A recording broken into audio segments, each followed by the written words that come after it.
It's my birthday. Me and my boyfriend came to Tenerife to celebrate. There was like a medical emergency on board. We went on a submarine. We went to this aqua club thermal place. The next day we went snorkeling with turtles, and then the day after that we went up Teide, biggest mountain in mainland Spain. I think as well that you should try and steer clear of some of the less ethical animal stuff that I've seen advertised on the island.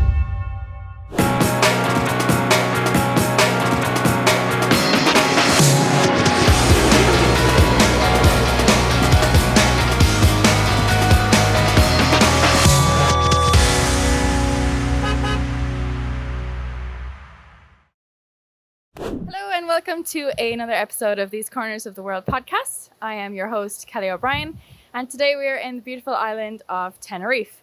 It is very windy today. It has been beautiful sunshine up until today, so of course I chose today to record, but it's still a really beautiful place, and I'm going to show you basically what I've done here in the hopes that maybe if you're coming here you can, maybe see if I've done anything you want to also do, and you can come here and do your own itinerary basically. So yeah, basically I'm just going to go through what I did. A personal update first as usual. It's my birthday and me and my boyfriend came to Tenerife to celebrate. It's actually his birthday as well, very close to mine, so we usually celebrate it together. And yeah, basically I have some cats here. I don't know if you can see them. I hope they don't attack each other on camera because that would be embarrassing, but they're very lovely to each other normally when there's not food involved. To celebrate our birthdays, we kind of went all out. We decided to get a lounge access in Malaga. So if anybody is living in Malaga or passing through Malaga, the Sala VIP lounge in Malaga is really, really, really good. We took full advantage of every second that we were able to go there, actually. We literally tried to check in 5 hours ahead of our flight, and they were like, no, it's a bit early, come back in another hour. And we came back on the dot of like 4 hours ahead of our flight so that we could essentially make the most of the lounge. I think we went hungry as well so that we could eat everything. And we did. It was really, really, really fun. I love a good lounge. And we also picked seats on the plane, which I don't normally do. I kind of just do the random allocation thing. And then if I'm traveling with someone and we're sitting apart, I might pay for one person to join the other. But usually I don't pick both seats before flying. But this time I did. I picked the second aisle on the right. So the first one on the right, but it's technically number 2.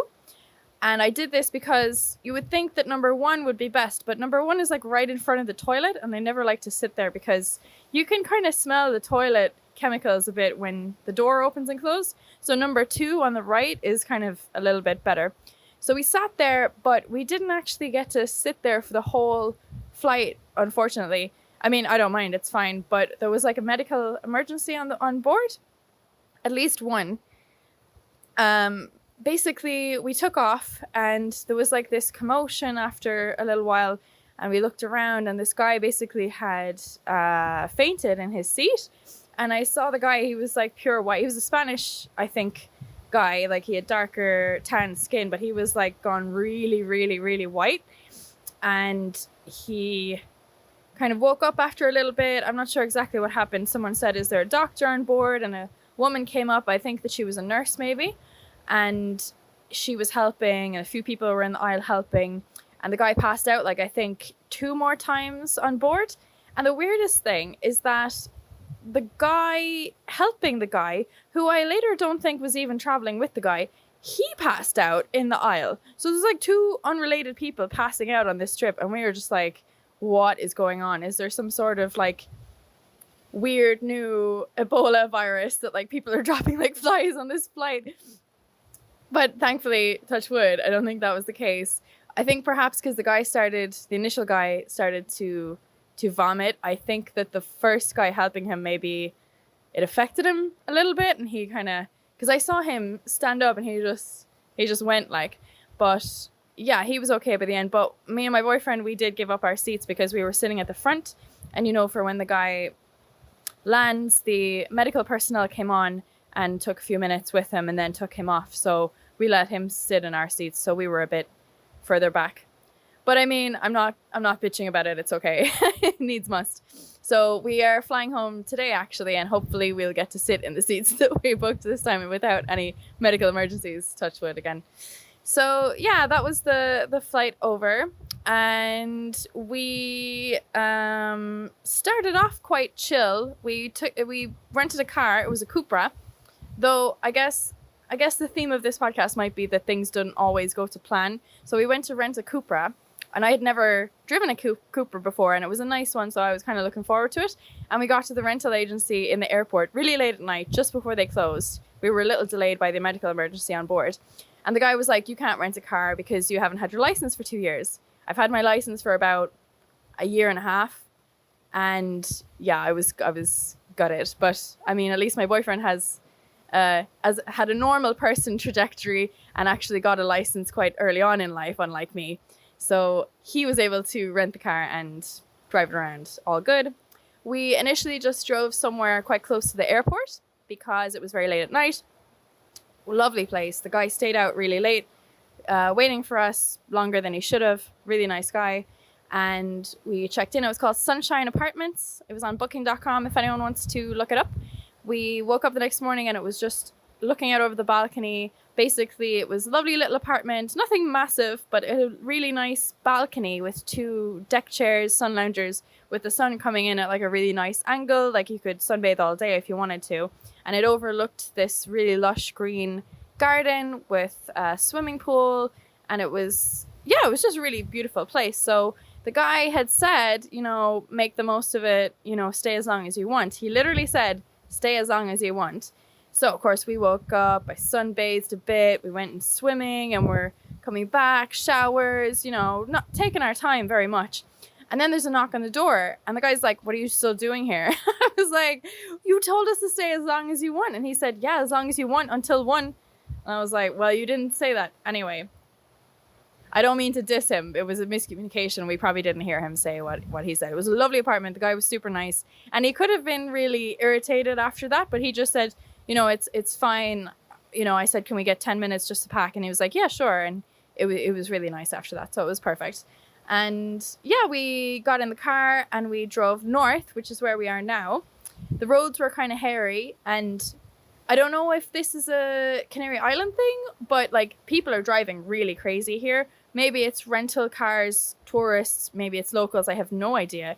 But the amount of times we've come around a corner and someone has just been in the middle of the road is like insane. And yeah, I was actually glad after a while that I wasn't driving. So yeah, but we drove up to the north to a place called Finca La Punta, and that's where we are now. I also videoed through this accommodation, so I'll include this little bit here. Basically, it is the most beautiful accommodation I've ever stayed. Well, one of the most beautiful I've ever stayed in. It's this compound with like all these beautiful trees, and there's a whole field of cacti in the back that they apparently sell. I'm not sure if there's like decoration purposes, or I think it is decoration purposes, but there's a whole field of cacti that you can't see in shot right now that's just growing. It's really cool. We went walking through there, and there's like all these spider webs, and it's right, by the sea and stuff. It's really cool. There's also a freshwater pool. I'm going to include a little bit here as well, because I got to do a thing here that I always wanted to do, which was, when you have a drone, which I got a drone for Christmas. Thanks, Mom. You have a drone and you're swimming in a pool, and you're doing like, I call it Jesus pose, and you're just like laying on your back with your arms out like in a T shape, and the drone like kind of like goes up and up and up, and so I've always wanted to do that, and I got to do that here, which is awesome. There's like even fish in that pool, like I don't know if they're like goldfish or koi or something, but they didn't seem too disturbed by the presence of swimmers, so that was good. And yeah, basically it's just a beautiful place. There's a hammock. There's 2 cats. You probably saw them earlier scrambling for food. They're normally a lot more quiet than that. They're very, very sweet. And it's really nice to come back every day and they're like greeting us. It's a really beautiful place. Finca La Punta, also on booking.com. Do check it out if you want to come up and stay somewhere up here. What did we actually do in terms of tourist attractions when we got here? Well, basically, the first thing we did was for my boyfriend's birthday. We went on a submarine, which it's like a tourist submarine. So I don't want you to think that we got on like some sort of like high tech. But it was, I mean, it has to be high tech. It goes underneath the water, but it's like a touristy submarine thing. There's only a few that's been built in the world, according to the guys that gave us the submarine tour. So you get in and you kind of start pulling out. I'll put in some photos here so you can see. It's like this yellow submarine, and it kind of pulls out of harbor. You're sitting down below in front of like a portal hole, and you can also look down at the little video monitor to see the video from, I'm not sure what it's called. Basically, something on top shows you a video of what the submarine can see on top.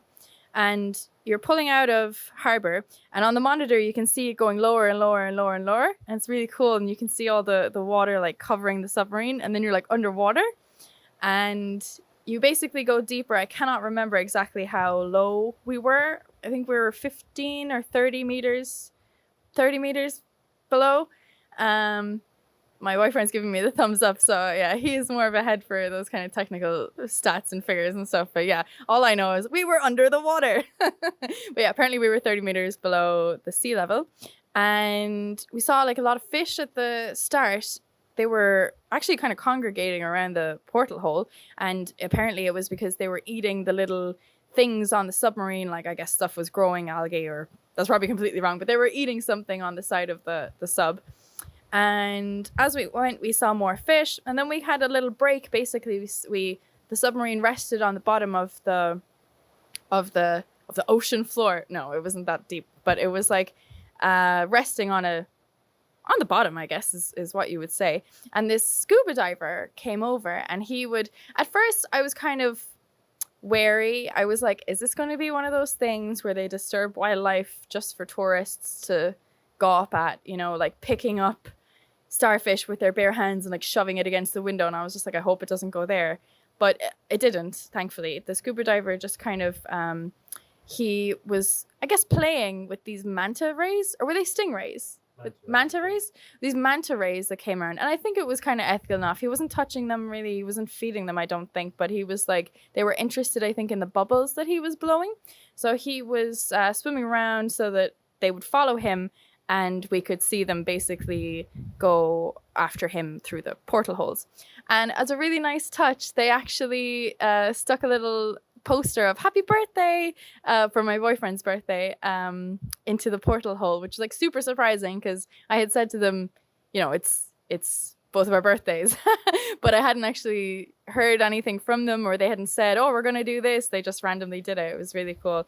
I didn't write down, I mean, if you Google submarine safari Tenerife, it's the only one that's there, but I'll link it in the description anyway, because it was amazing. I would definitely recommend it. And on a personal note, I have a thing that's kind of wrong with my lung, and I can't scuba dive, so it was like the only thing for me that I could go underneath the water and see stuff like that. So I was really, even though it was for my boyfriend's birthday, I was really happy about that. But actually, it wasn't supposed to even be on that day. It was supposed to be on a different day, but I changed it because we were going to go wakeboarding, but they had to cancel that because of the weather. So we didn't get to go wakeboarding in the end. But hey, we did the scuba diving, or we did the submarine thing, and it was actually, I think it was way better, to be honest. In the afternoon, we went to this Aqua Club thermal place, which is a spa, like a swimming pool spa. And they were actually also really, really, really nice, because I had told them, when it's my birthday, or when it's my boyfriend's birthday, I tell everyone, like, I'm like, every restaurant we go to, every place we go to, any person we meet in the street, any shop we go to, it's my birthday, it's his birthday, his birthdays. And sometimes people are like, oh, okay, cool. And sometimes people give you free stuff. Like, it's really cool. So obviously the scuba diver, like, that was a nice surprise. But the Aqua Club Thermal, they let us upgrade for €10 each to this VIP thing. And I know it sounds a bit like, oh, they upsold you, but like, it was worth way more than that. But we had just a circuit kind of booked, like just access, no massages or anything, you know, just access to the pools, and there's a steam room and a sauna. There was an ice bucket. There was 3 jacuzzis of different, 2 were hot and 1 was like a cold plunge. And then there was a kind of a swimming pool that goes around the whole thing with, you know, jets and some underwater exercise machines. And basically what was extra that we got was this cool little cabana. And there was 4 cabanas, one in each corner. It was like big kind of like white marquee pretty thing with like a nice 2-person lounge bed, whereas you no one else had those. They just had like the kind of plasticky chairs by the side. So we got to sit in there, and we got like these robes that people didn't get, and slippers, and we got a fruit platter and tea and water and stuff. So yeah, I think it was definitely worth it. It was really, really nice. And they took a lovely photo of us outside. And then when we were leaving, they had it printed and laminated on this like, you know, mock-up of a newspaper page, which was really, really cool. So definitely happy that I told them about the birthday. Definitely recommend them. I will put them in the comments as well. Aqua Club Thermal in Tenerife. And then the next day was a chill day. And I wanted to include this in the podcast because I think it's really, really, really important to have chill days and not to fall into the trap of trying to be spontaneous like my boyfriend and organize a very last minute 3-hour round trip to a cliff and a beach and a photo stop. And no, it's a chill day.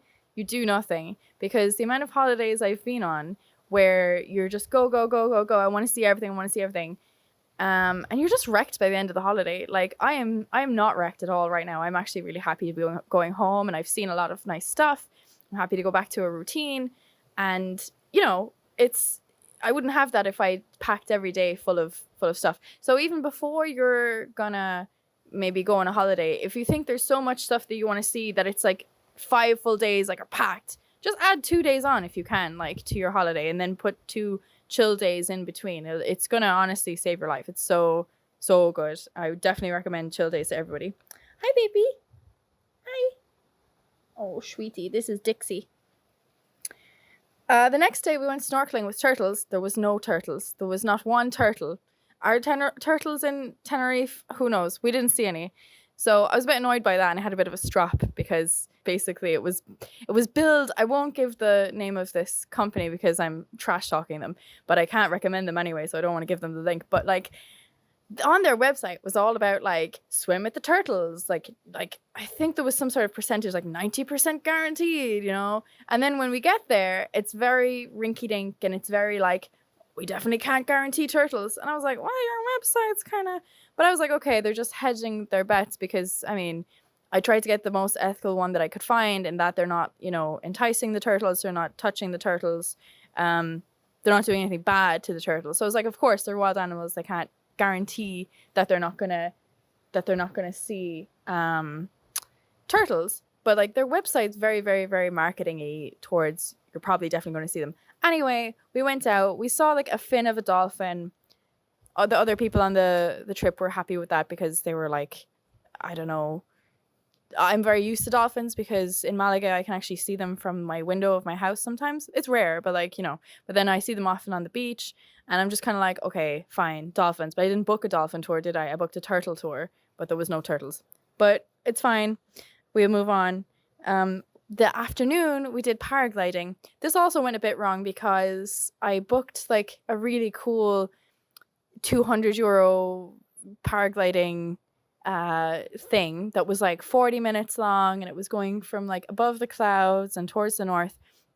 But unfortunately, due to weather conditions, it wasn't available, so we had to change last minute and do a 15 to 20 minute one lower down and not as far. So I mean, it was okay that we changed because it's out of their control. It's a weather thing, totally fine.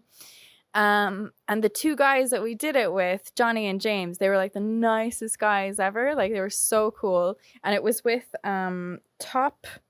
Tenerife Top Paragliding. I'll also link them in the description. But that was a super fun experience, and I'm going to put in some videos probably here and some photos, because it was a €30 extra per person to get the GoPro footage, but it was so worth it because, you know, you could have brought your own GoPro, but I mean, they have this big long stick and they know what they're doing, and it's definitely worth it, I think, just to get the extra footage, because it's something you'll remember forever. And something you probably won't do very many times in your life. Like I did it once before, and that was in Interlaken in Switzerland, and that was really cool as well.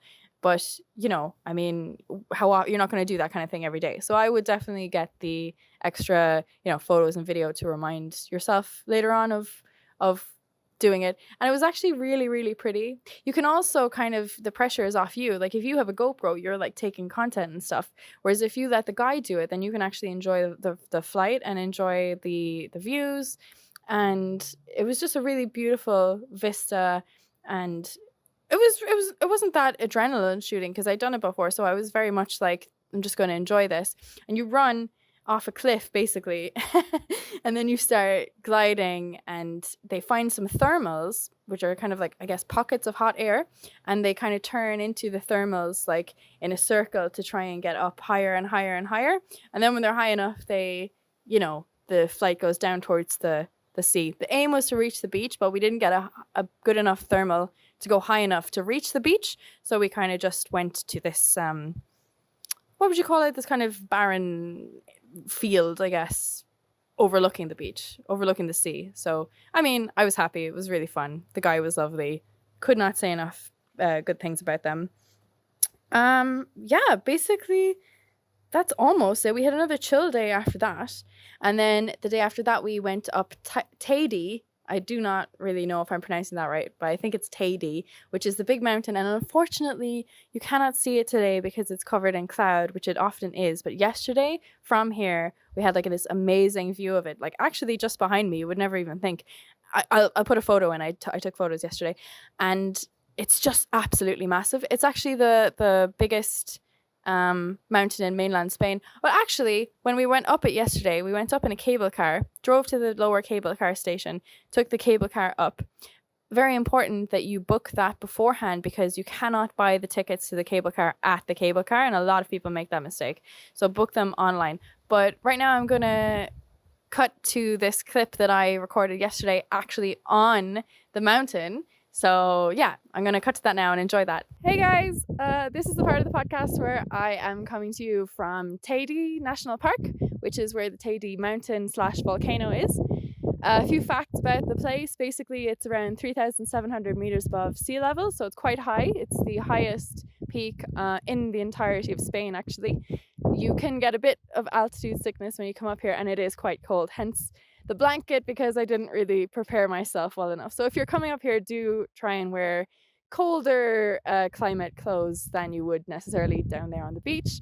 I'd nicked this from the accommodation, but yeah, it serves a good purpose. The last time this volcano erupted was in the early 1900s, so I think it is still classified as an active volcano, but I don't think there's any chance of it erupting today. And we came up here via cable car. You can walk it or hike it in a couple of days hike if you're that way inclined, but we chose the cable car. You can come up quite high with the cable car, but you can't go all the way to the top unless you get a permit. The permits are very hard to get. They sell out. Well, I can't say sell out because they're free, but they are gone basically 2, 3, 4 months even in advance. So if you are coming to Tenerife and you want to climb to the top, you should look for a permit pretty soon, and they are free, so you don't necessarily have to you don't have to pay for them or anything. So if you change your plans or something, you can obviously, I don't know if you can give the tickets back, but like you can just, I guess, not use them. They're very limited because it's a protected space, protected national area, which is why there's not that many of them. Coming up in the cable car, I kind of messed up. We stood at the front and the views were just of the mountain coming up. So if you're getting the cable car, do stand at maybe either side for the views to the right and the left. It is kind of a sardine can. They do really try and pack people in. So I would advise you to try and do what we did and come really, really early in the morning. The first one, I think, is at 9. We got 9 o'clock in the morning, and it was still kind of busy, but it was okay. And the parking was fine this morning, even though later on in the day the parking can be really, really hairy and you might not get a space and it's a bit of a mess. And just to avoid all that, I would advise coming pretty early in the morning. I think that's pretty much it from Teide. Let's get back to the rest of the podcast. So there you have it. Those are all the things that I did when I was in Tenerife. I would definitely recommend you come here. It is a beautiful island. If you do come here, I think it's good to maybe get out of the south side of the island for a bit and come north, because the north is like, I would say like more natural, more of like a natural beauty. Whereas when we were down south, we saw a lot of, malls and, very, very, very touristy areas. And, if you're into that, that's fine. But we like a bit of a mix of both, actually, probably more on the natural side. So we came up north to the cliffs and this beautiful accommodation that we're in at the moment, which is a huge garden out the back. And yeah, much more natural vibe up north. But again, make your own decision. I think as well that you should maybe try and steer clear of some of the less ethical animal stuff that I've seen advertised on the island. I haven't looked into it, but I have seen roadside signs for,